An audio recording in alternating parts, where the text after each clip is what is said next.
Greetings and welcome to the Alkermes fourth quarter 2020 financial results conference call. My name is Rob and I'll be your operator for today's call. If anyone should require operator assistance during the conference, please press star zero from your telephone keypad. Please note that this conference is being recorded. I will now turn the call over to Sandra Coombs, Vice President of Investor Relations. Sandy, you may begin. Thank you. Good morning. Welcome to the Alkermes plc conference call to discuss our financial results and business update for the quarter and year ended December 31st, 2020. With me today are Richard Pops, our CEO, Ian Brown, our Chief Financial Officer, and Todd Nichols, our Chief Commercial Officer. Before we begin, I encourage everyone to go to the investors section of alkermes.com to find our press release and related financial tables, including a reconciliation of the GAAP to non-GAAP financial measures that we'll discuss today. We believe the non-GAAP financial results, in conjunction with the GAAP results, are useful in understanding the ongoing economics of our business. Our discussions during this conference call will include forward-looking statements. Actual results could differ materially from these forward-looking statements. Please see slide 2 of the accompanying presentation, our press release issued this morning, and our most recent annual and quarterly reports filed with the SEC for important risk factors that could cause our actual results to differ materially from those expressed or implied in the forward-looking statements. We undertake no obligation to update or revise the information provided on this call or in the accompanying presentation as a result of new information or future results or developments. After our prepared remarks, we'll open the call for Q&A, and now I'll turn the call over to Richard. Thank you, Sandy. Good morning, everyone. I hope you're all well.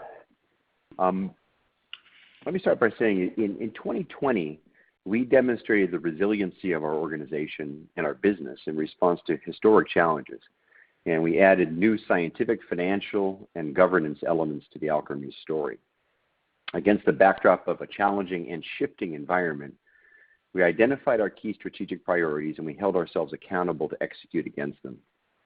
We took pride in the fact that our work directly impacted people whose lives were even more challenged by the pandemic, and we were compelled to figure out ways to keep our medicines accessible. So job one was commercial execution for Vivitrol and Aristada to support patients and to protect the company's top line.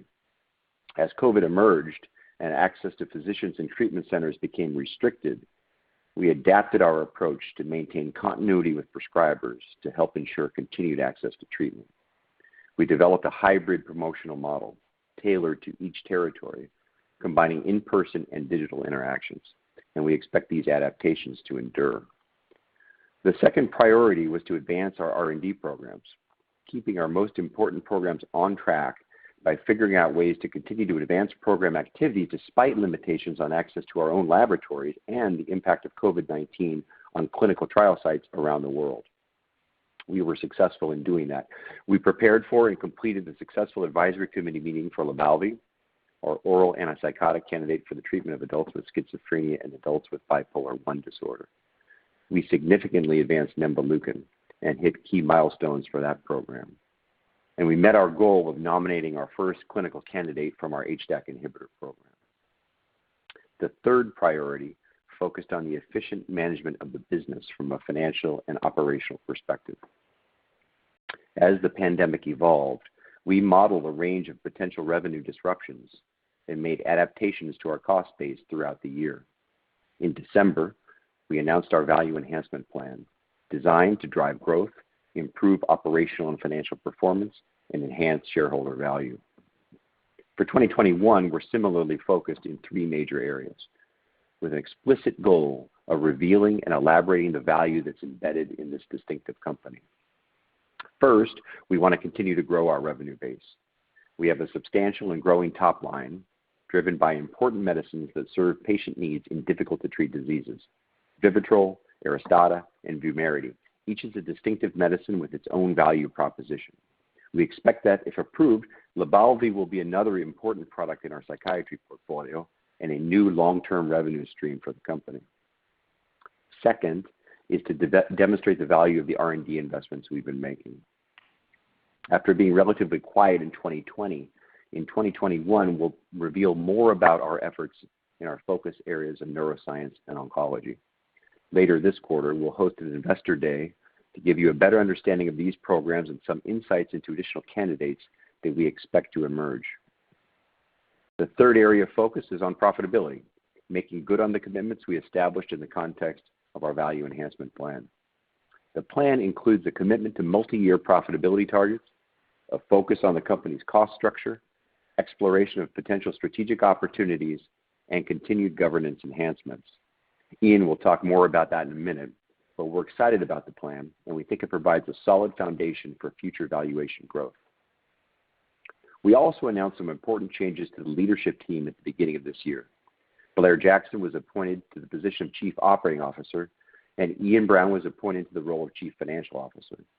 They each bring a wealth of experience and institutional knowledge to their new positions, and I'm really pleased to have Blair and Ian assume these key leadership roles at this pivotal time as we position the company for our next stage of growth and advance our commitment to delivering value for all of our stakeholders.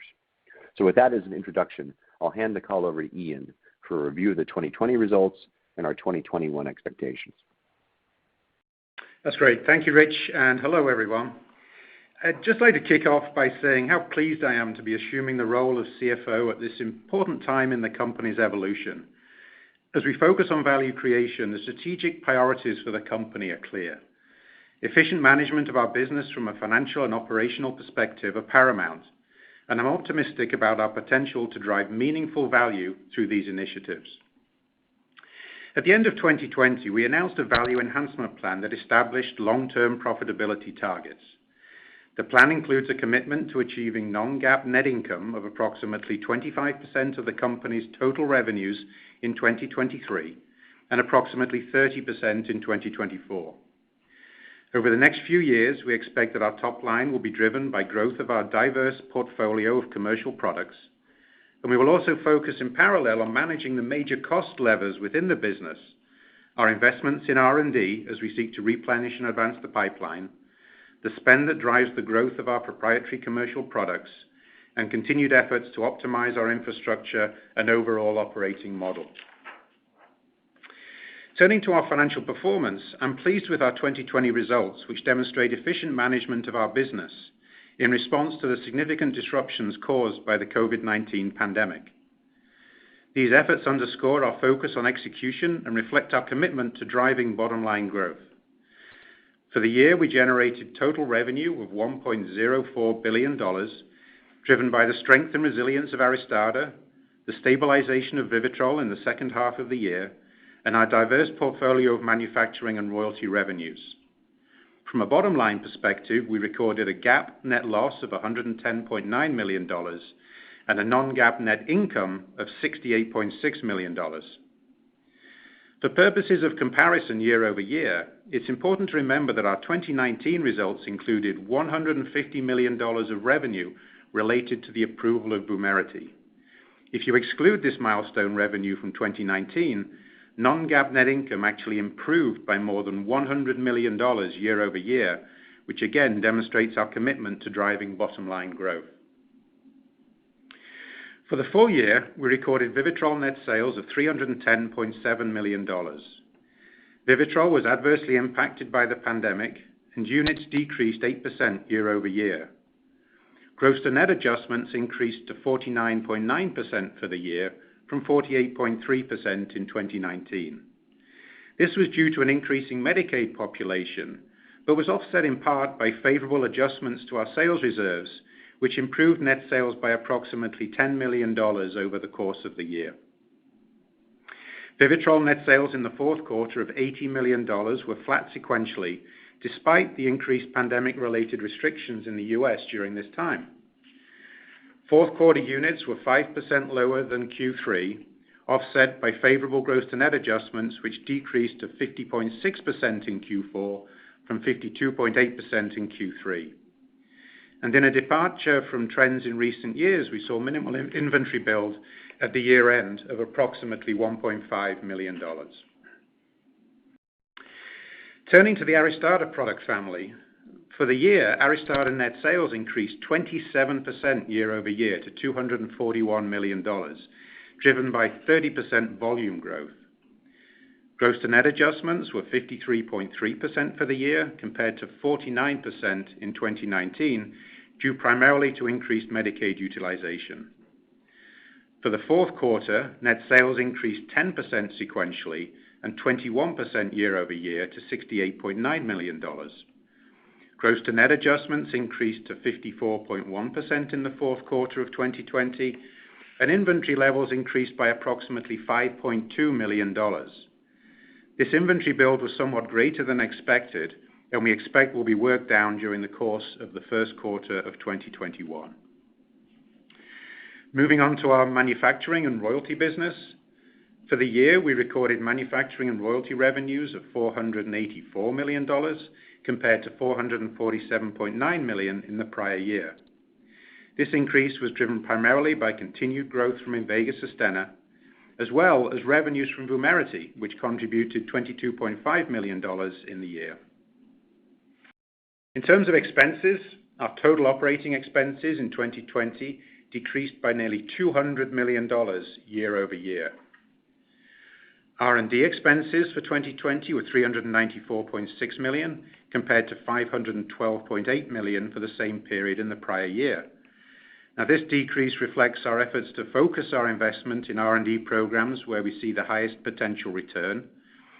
And 2019 R&D expenses also included a charge related to the acquisition of Rodin in the fourth quarter of that year of $86.6 million. SG&A expenses for 2020 decreased to $538.8 million from $599.4 million in 2019, reflecting the impact in 2020 of the 2019 restructuring of COVID and ongoing expense management measures during the year. Turning to our balance sheet, we ended 2020 with approximately $660 million in cash and total investments, up from $614 million at the start of the year, primarily driven by non-GAAP net income and working capital changes, partially offset by capital expenditure of approximately $31 million in the year. The company's total debt outstanding was $275 million at the end of the year, resulting in a net cash position of approximately $385 million. I'll shift now to our financial expectations for 2021, which are fully outlined in the press release we issued earlier this morning. Our expectations assume an improvement of pandemic-related conditions in the second half of 2021. If conditions do not improve as anticipated, our ability to meet these expectations could be negatively impacted. These expectations also reflect anticipated growth of our commercial portfolio and focused investments to both support the anticipated launch of LYBALVI and advance the clinical development program for nemvaleukin. Of note, our expectations do not account for any potential partnerships for nemvaleukin or other strategic opportunities across the portfolio. So with that in mind, for the top line, we expect total revenues to be in the range of $1.1 to $1.17 billion.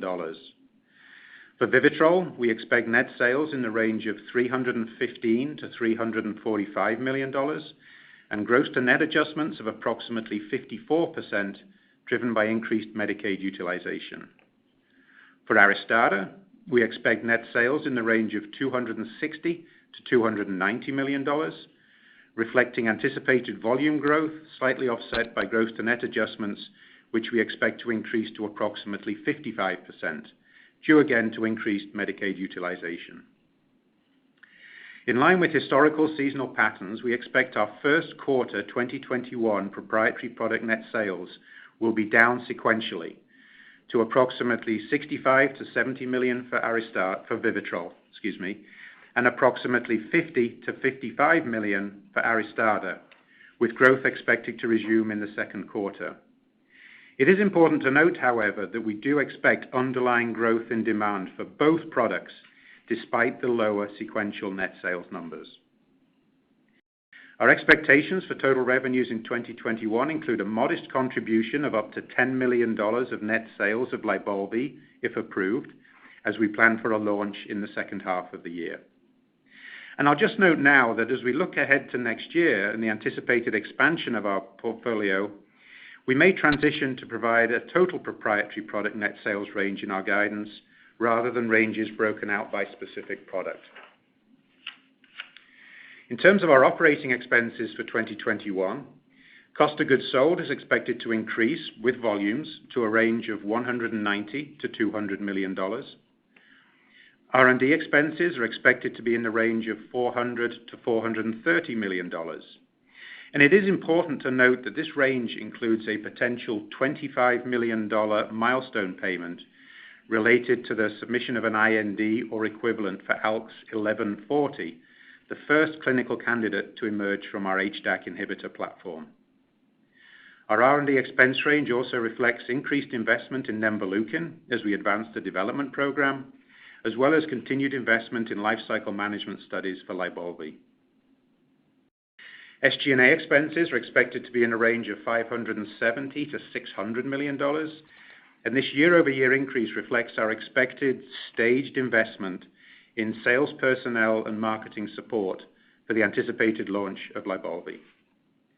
Overall, we expect 2021 GAAP net loss to be in the range of $85 to $125 million, and we expect non-GAAP net income to be in the range of $60 to $100 million.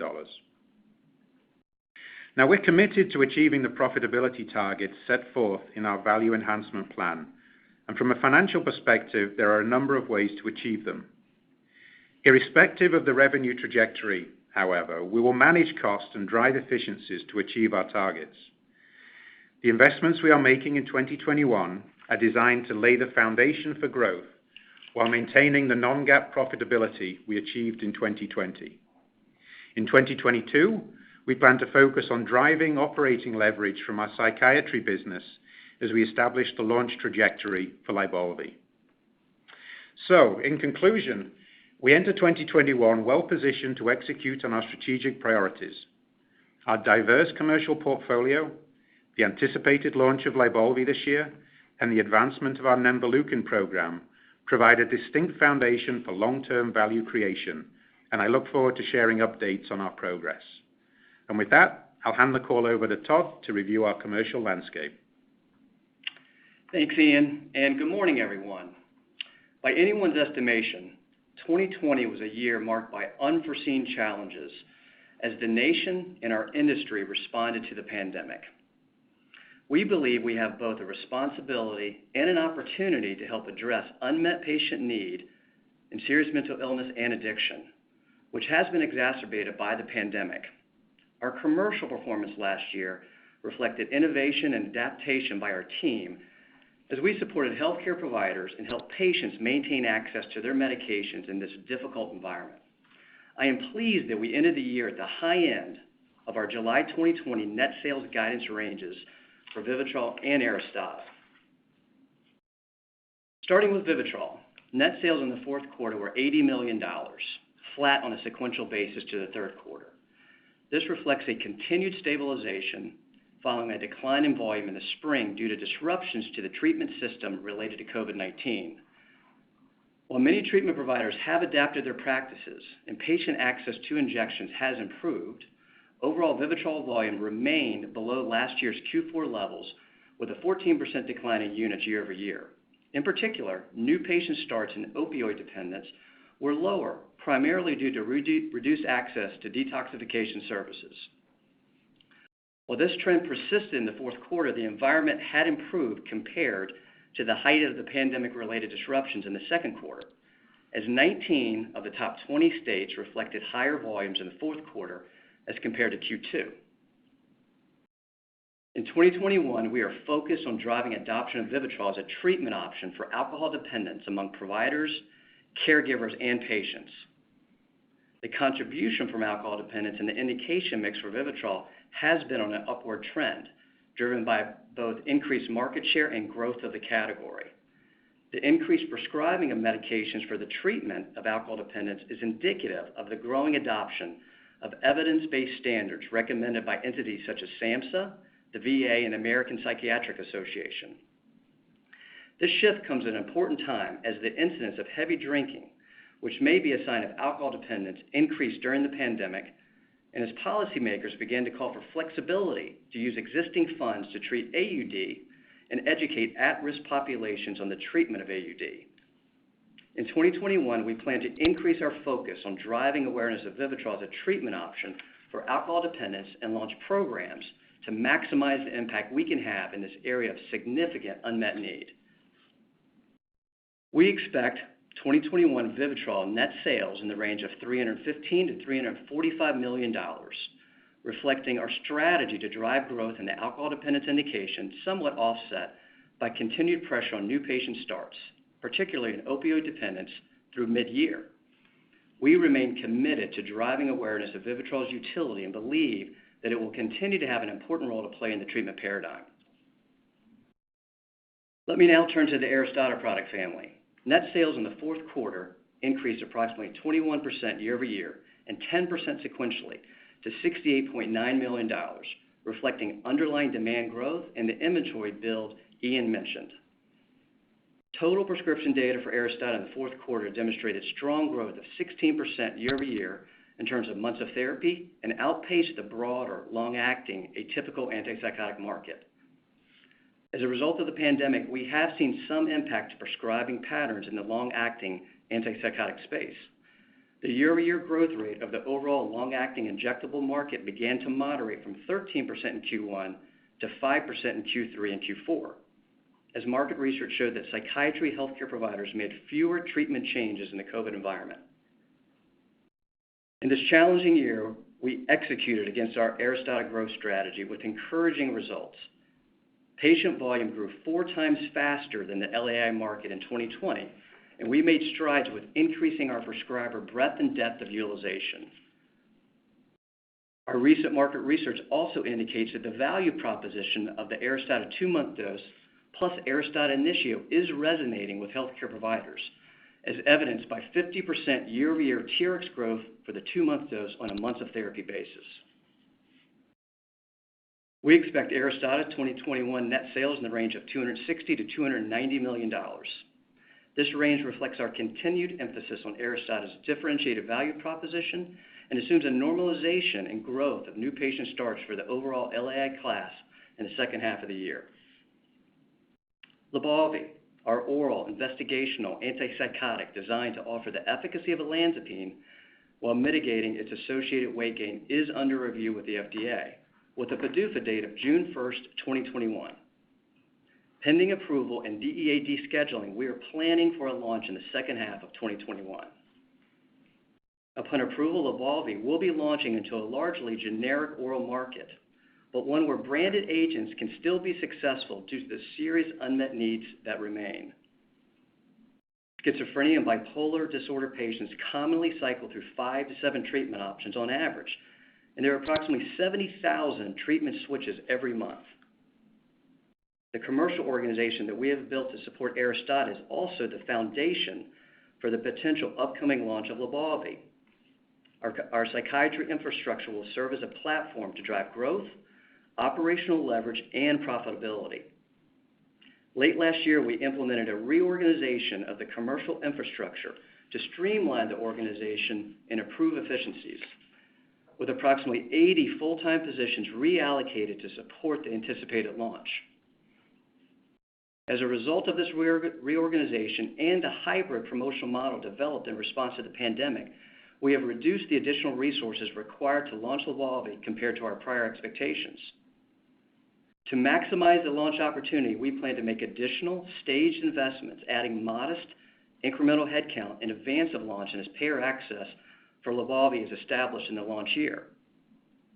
With this commercial organization, we expect to be competitive in the landscape in terms of both reach and share of voice.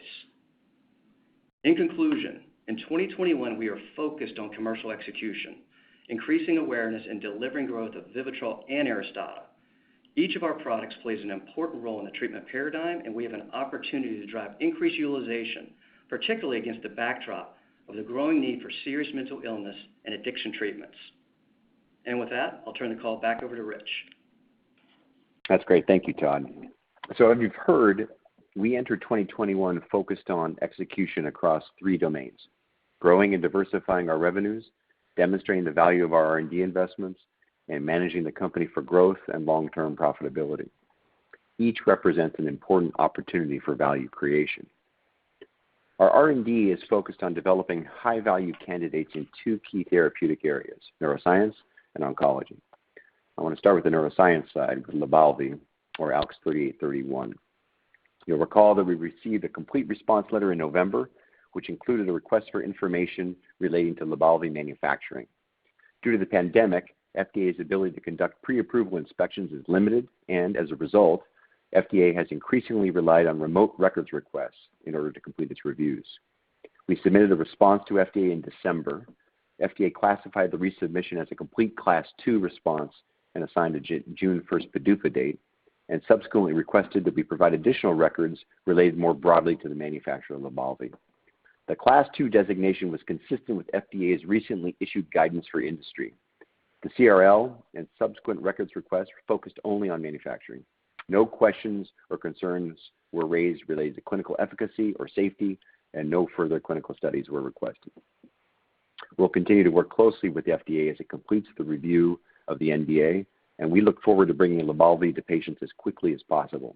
As you heard from Todd, we believe this is an important medicine that can address a clear unmet need in the schizophrenia and bipolar I markets and enhance our psychiatry franchise.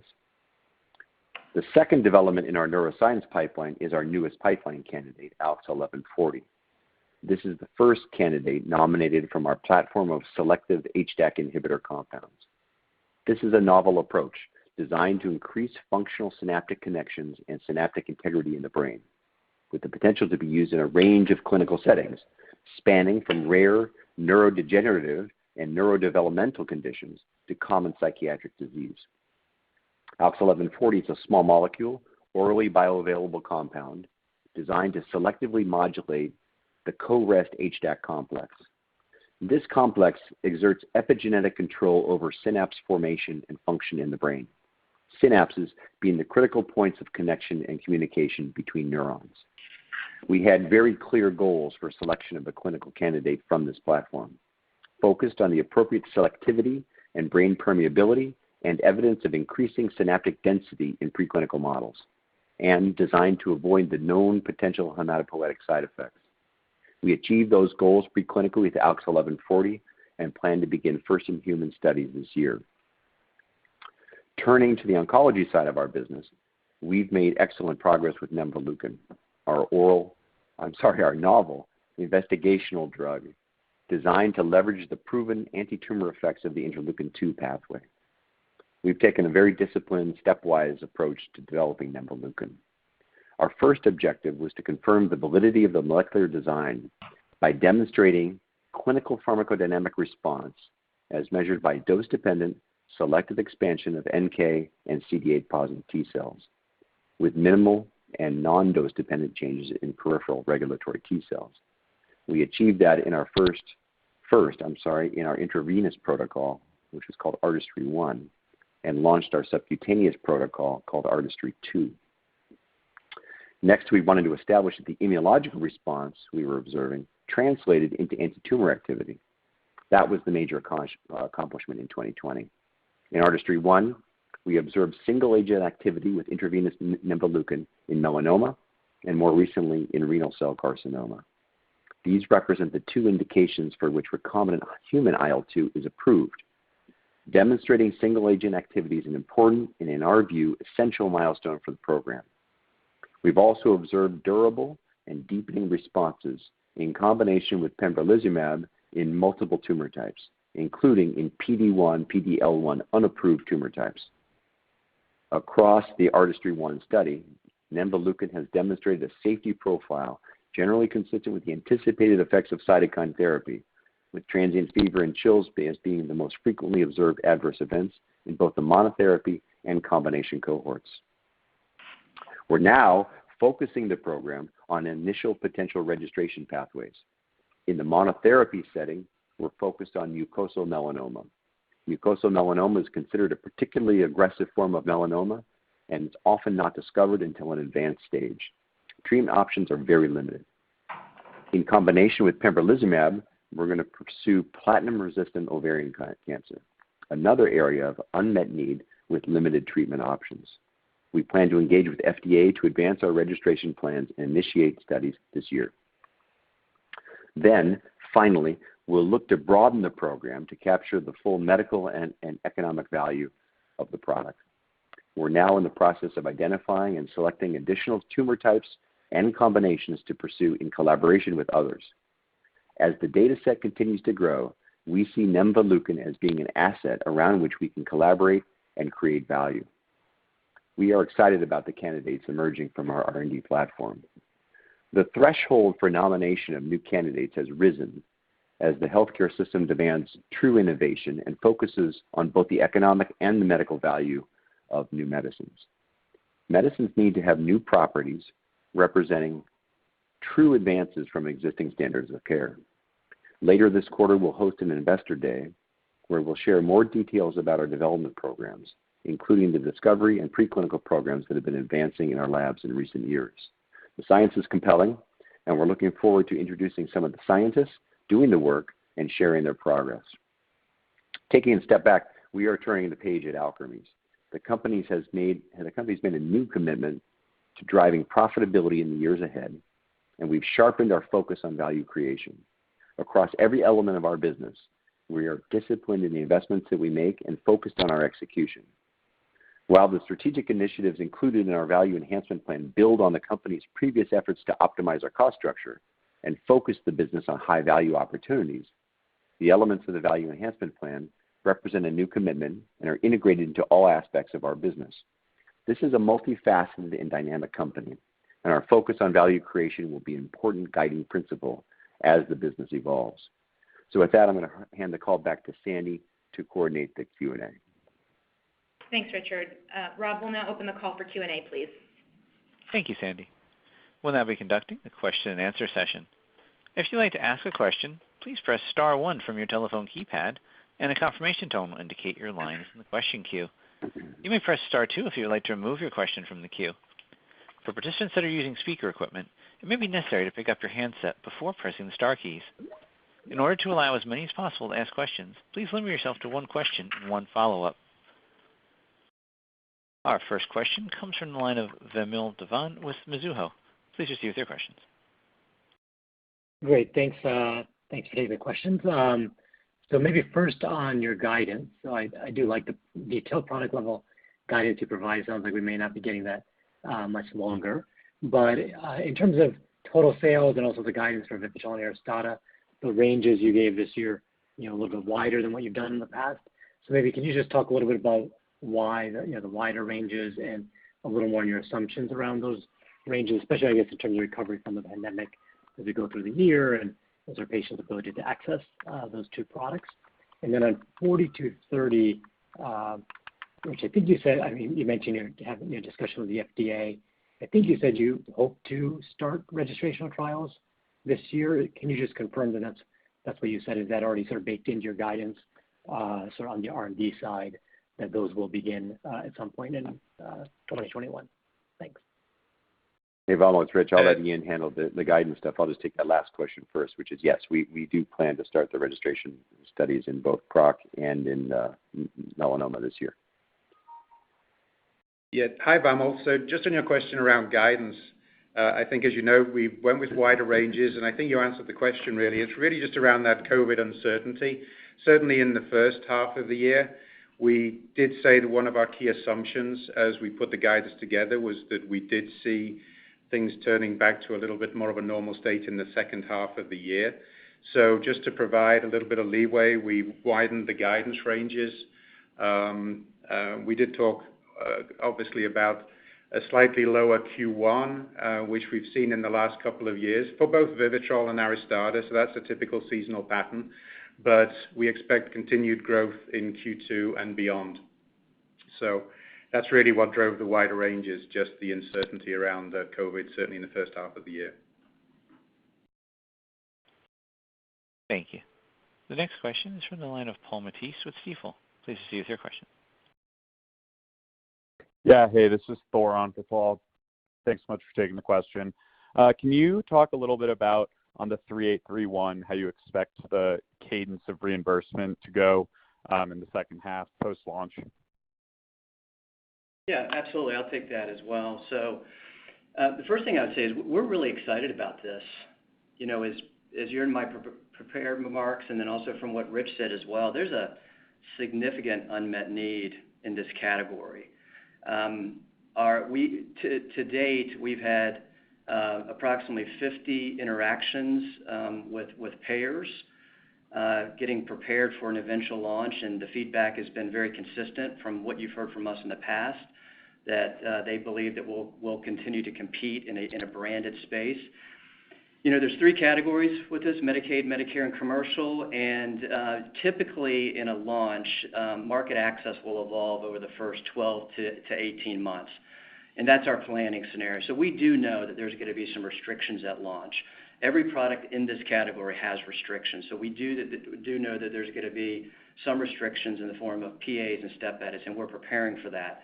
So as we get closer to launch, it'll start to be a little bit more clear, and specifically in the launch year, in the first 18 months, it'll be a lot more clear on what our launch profiles in terms of access looks like. Great, thanks so much. Our next question is from the line of Brandon Folkes with Cantor Fitzgerald. Please proceed with your questions. Hi, thanks for taking my question. Maybe just sort of on Vivitrol, on that NIH study, Vivitrol and bupropion for methamphetamine use disorder. I found that very interesting. So can you maybe help us just think about the potential for the commercial opportunity around this? Given that there's no current approved FDA treatment, is this something you think, if it was approved or you brought to market, would get fast uptake, or do you think that it's probably going to be a little bit like alcohol, where you're changing sort of the whole treatment paradigm and takes a little bit of time?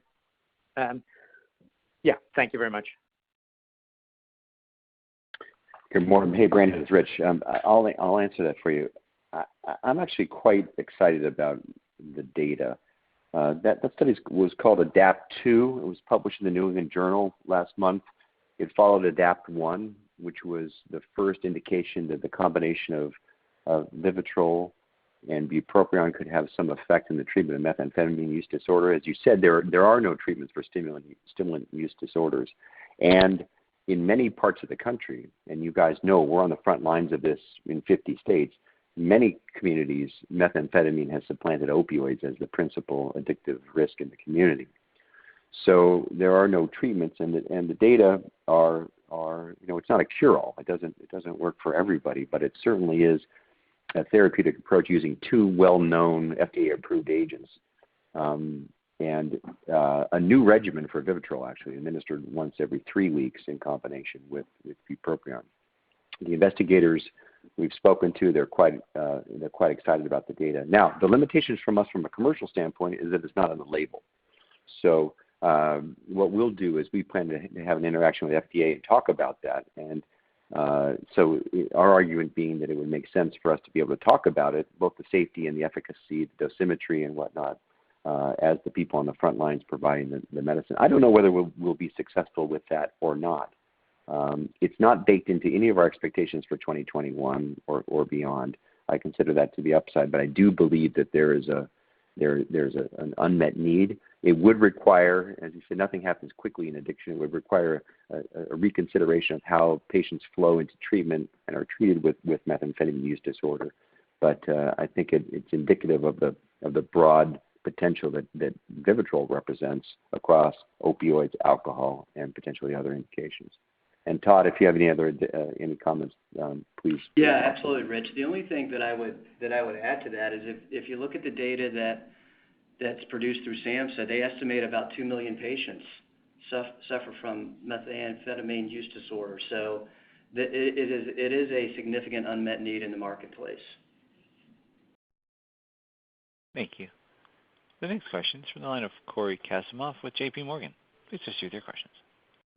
Hey, good morning, guys. Thanks for taking the questions. 2 of them for you.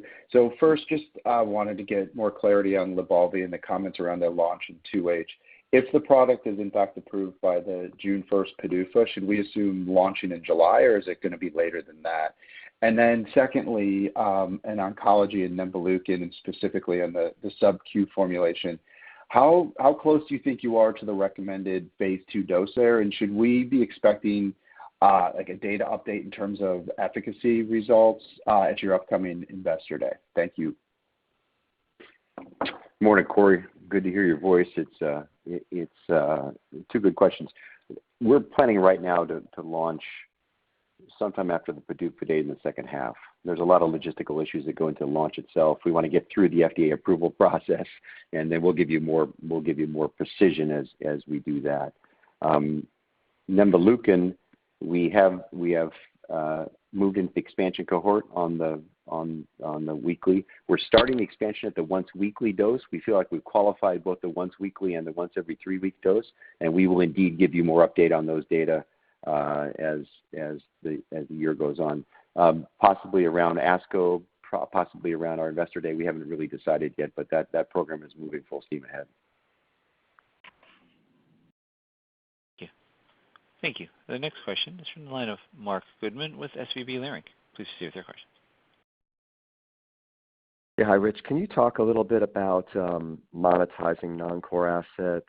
You talked about potentially acquiring an asset to leverage your infrastructure. You talked about partnership discussions for the oncology, product business, as part of this whole, restructuring plan and commitment to targets. So I was wondering if you could just give us an indication of what's happened so far, maybe the timing of all this. Should we be expecting anything to be announced, in the next, 6 months or whatever? And then just secondly, can you tell us what are y'all assuming for the LAI market growth for this year? We know what you're thinking about for Aristada. Thanks. Good morning, Mark. All those things you listed are things that we're looking at. Essentially, we're trying to say, what represents the core essential parts of the business going forward, and then everything is not in that definition.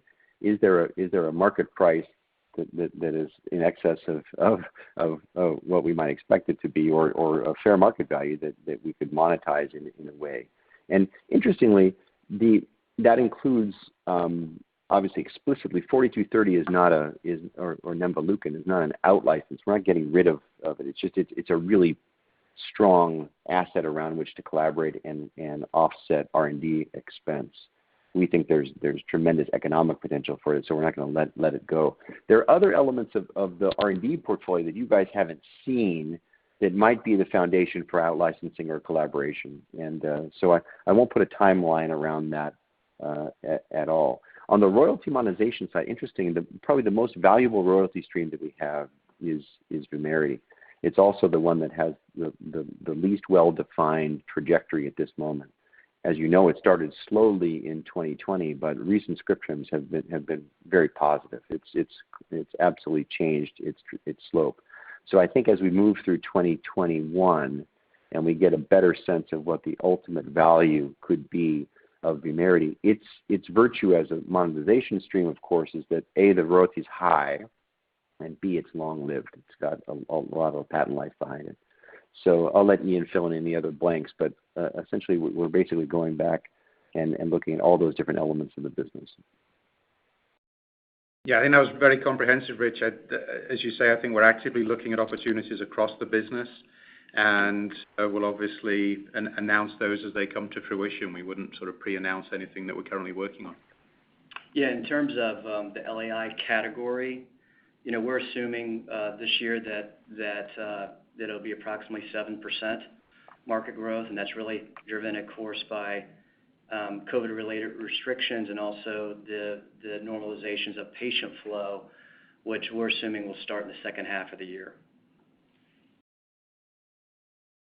The next question comes from the line of Biren Amin with Jefferies. Please proceed with your questions. Yeah, hi guys. Thanks for taking my questions. Given your market research, what do you think is the biggest impediment to adoption for Lybalvi in the U.S.? And I guess, what do you think is an untapped opportunity for Lybalvi for the U.S. launch? And then I guess the second question is, are there any opportunities that you could exploit for Lybalvi ex-U.S., either yourselves or through partnering? Yeah, so I'll take that as well. It's a significant market opportunity, something we're really excited about. You're looking at a category north of in the space of about $3.5 billion in sales for schizophrenia and bipolar. The big opportunity really is the churn in the patient population. Our research is pretty consistent. We've been doing this for a number of years. Patients cycle through 5 to 7 treatment options. That's a leading indicator to say that that you have to have individual treatments for different patients as well. When we go deeper into that, we see in the neighborhood of about 70,000 treatment switches or changes every single month, and so it just tells you the churn that is there. The primary reason is that physicians and patients have to make trade-off decisions, and they have to make trade-off decisions for efficacy versus tolerability versus safety as well. And so our research is really consistent with that. The opportunity for us with LYBALVI is really the powerful efficacy that olanzapine offers. Olanzapine in the U.S. still commands a 20% share for schizophrenia and 11% share for bipolar. So we think that's a significant unmet need and also a really big opportunity for LYBALVI, and we're very excited about that. As we said earlier, we're planning our commercial launch to make sure that we maximize that opportunity. We're going to have the sales force size and structure to reach 80% of the branded marketplace. We're established in the marketplace. We currently call on about 60% of the prescribers, so we're ready for this. This is an opportunity for us where we are going to show leverage. Our focus right now is really the U.S. market. That's the biggest opportunity for this brand. It also obviously commands the highest price point as well too. So we think it's the best place for us to play in this marketplace is to stay within the U.S. For now. Our next question comes from the line of Akash Tewari with Wolfe Research. Please proceed with your questions. Hey, thanks so much. Can you remind us of what the current profitability for Vivitrol and Aristada are separately? And in a situation where, let's say, sales for these products kind of flatten out over the next 3 to 5 years, what's kind of the low-hanging fruit on the SG&A side that could be cut that would allow you to hit your longer-term margin targets? And then on your 2021 R&D spend, can you roughly go over what's your product-by-product spend, particularly for your IL-2 program, and then also for your other undisclosed projects? Thank you. Okay, so let me try and take those in order. I think on the profitability of our proprietary products, we haven't provided sort of detailed P&Ls for each product, but I'll tell you Vivitrol continues to be a very profitable product for us. Aristada broke into profitability this year. And then interestingly, as you look at the profiles for 2021, as we launch LYBALVI, this is where we start seeing the operating leverage really coming through from a P&L perspective. So some of the cost that was previously being allocated to both Vivitrol and more importantly, Aristada is now being absorbed by LYBALVI. So Aristada becomes incrementally more profitable in 2021 as compared to 2020. And, LYBALVI we believe will take a couple of years to break into profitability, obviously dependent upon the revenue trajectory. I think if sales flatten out and as we look at the SG&A spend, I think on the G&A side, we're very focused on keeping G&A spend as flat as possible and in sort of enhancing operational efficiencies within that part of the business. Sales and marketing, we have programs in support of all our proprietary products, and I think we can modulate some of that spend with regard to how those products are doing from a revenue perspective. And then on the last question with regard to our R&D spend in 2021, our biggest area of spend is going to be nemvaleukin. And I think from an external perspective, we provide a breakout of our external expenses by program every quarter. We're anticipating an increase in nemvaleukin in the region of about $100 million worth of external R&D spend.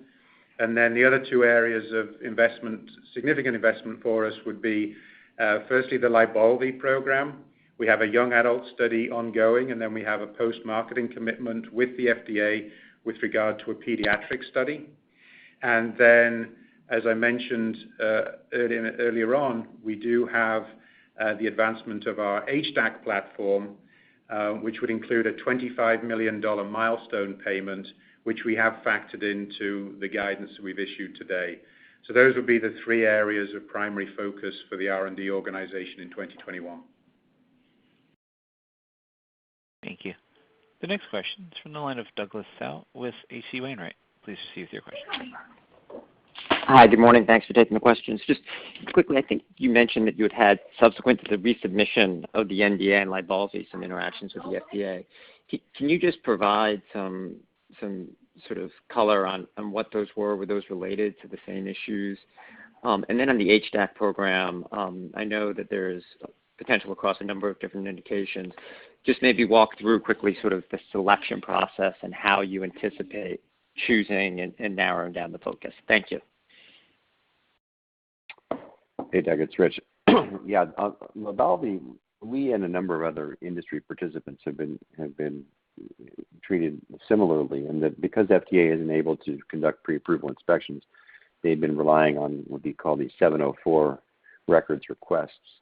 So when we got the CRL, they had asked us one question with respect to some development batches.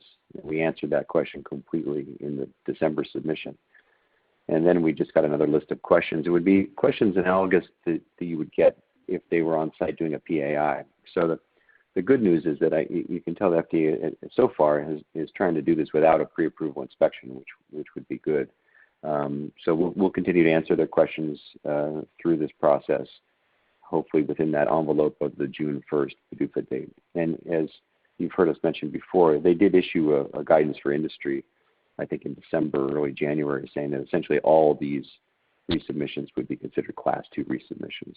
So it's not great for us or for the whole industry, but FDA is trying to deal with the fact that they're trying to protect their inspectorate from going into sites around the country in the midst of COVID.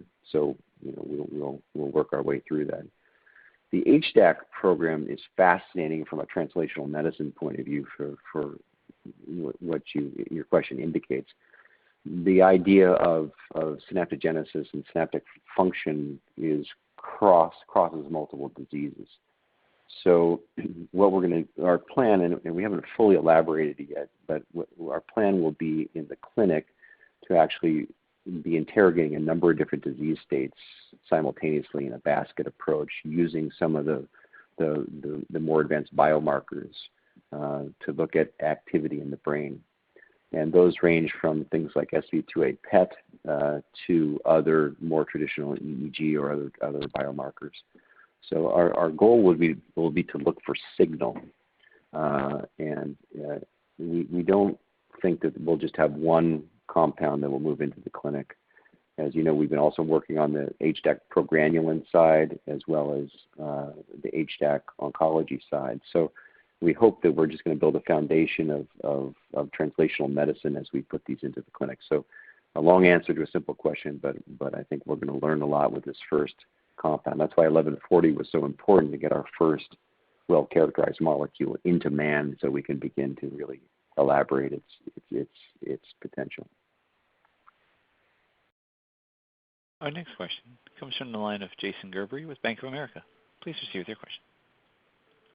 Hey guys, good morning, and thank you for taking my questions.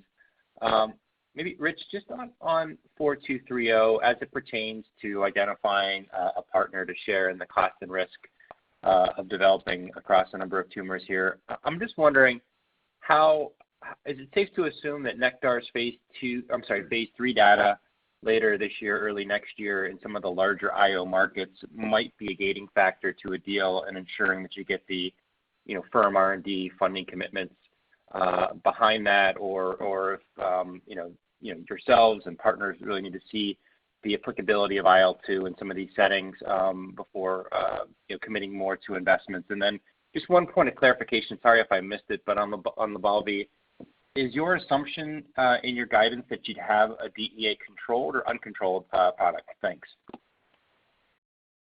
Good morning, Jason. On that last bit, no, we expect decontrol. That's what we've been waiting for.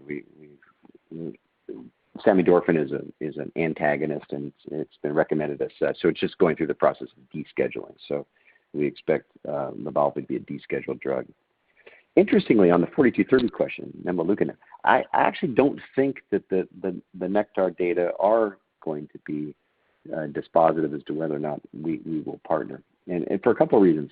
One is that as more and more data emerge, there's a limited number of people developing these IL-2 mutants, but they're definitely segregating into their own lanes. They're not interchangeable. Our drug is very different than Nektar's drug, very different than Roche's drug, very different than anybody else's drug. And in fact, it's the only one that has a couple features. One, showing clear monotherapy efficacy.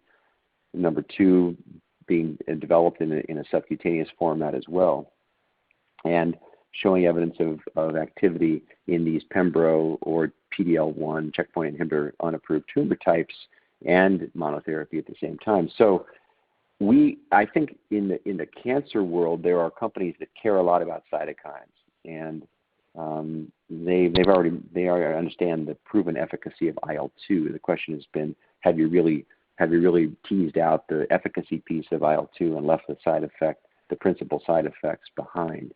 And I think we have an accumulating amount of data now to answer that question. So I think that we're going to be able to have these discussions and collaborate independent of whatever the result is from Nektar or anybody else. Thank you. At this time, there are no additional questions. I'll turn the call back to Sandy Coombs for closing remarks. Great. Thanks, Rob. Thanks to everybody for joining us on the call today. Please don't hesitate to reach out to us at the company if you have any follow-up questions. Thank you. Thank you. This will conclude today's conference. Thank you for your participation. You may now disconnect your lines at this time.